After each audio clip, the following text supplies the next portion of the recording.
creating a spiral staircase out of square blocks of wood. I think one of the challenges in designing this staircase is taking solid wood and shaping it so it looks like graceful curves. Today, Rick is constructing one of his signature helix staircases, like the one in his studio. Although the staircase will ultimately reside in his client's home, Rick builds components like the treads, post, and stringer right here in his workshop. It's at the lathe where work becomes fun for Rick.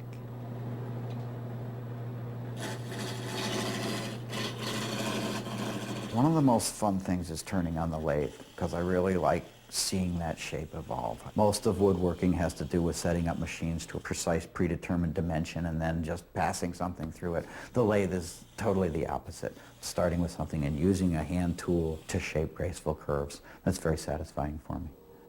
Rick uses a set of calipers to measure how thick the wood is.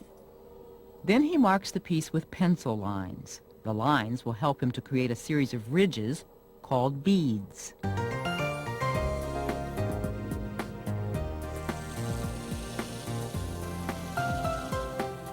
Now I've laid out the V-cuts for the valleys of the beads, and I will go on with a skew chisel and I will mark those valleys very distinctly. The sharp blade of the chisel seems to melt away the wood, leaving behind softly rounded decorative beads. Rick will need to turn over 20 beaded column sleeves to cover the entire post.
I think these staircases add a strong element of gracefulness to a home. They're very nice curves. Rick Schneider beats a path through the woods of Moncton, Vermont, straight to his studio, where he's ready to begin the next step in making his curving staircase. Rick is ready to finish the stringers for the stairs.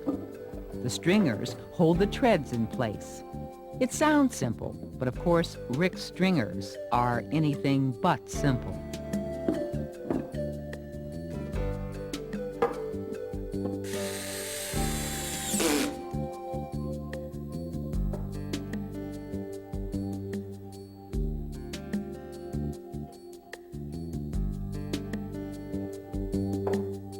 This stringer, which is now a series of arcs stacked on top of each other and fanned out. I've stacked them up one rise, fanned them out one run, stacked them up another rise, fanned them out another run, the run of the tread.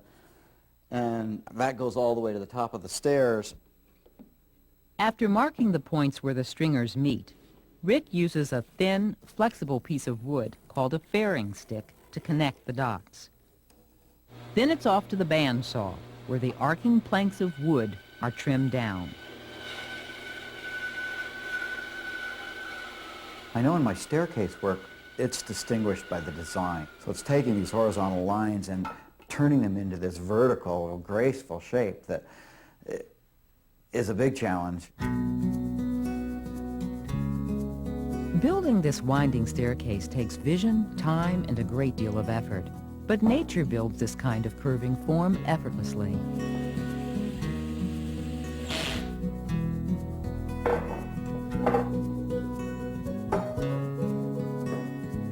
I think that a spiral is one of those things that has a natural beauty, and we find it throughout nature. we find it in seashells, we find it in the DNA molecule, this same helix.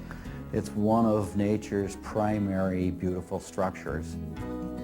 Rick Schneider's spiral staircase not only takes those who tread its stairs from floor to floor, but also on a journey of imaginative design.